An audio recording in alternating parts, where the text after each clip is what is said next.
দুইটার সময় তওবা করে লাভ নাই। একটা হচ্ছে মৌতের যন্ত্রণা শুরু হয়ে গেলে, মৃত্যুর যন্ত্রণা শুরু হয়ে গেলে আগে পা থেকে শুরু হয়ে আস্তে আস্তে গলার দিকে আসে।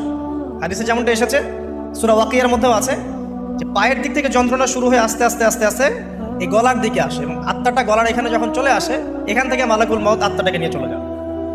এবং চোখ দিয়ে তাকিয়ে থাকে মানুষ, রুহটা চলে গেলে মানুষ চোখ দিয়ে তাকিয়ে থাকে। দেখবেন এই কারণে মৃত ব্যক্তি তাকিয়ে থাকে, চোখ খোলা থাকে।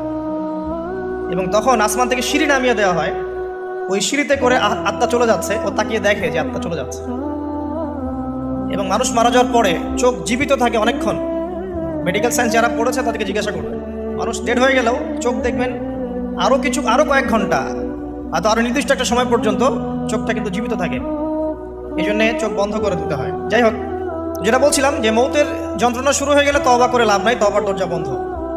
আর পশ্চিম দিক থেকে সূর্য উঠে গেলে তওবা করে লাভ নাই, তওবার দরজা বন্ধ।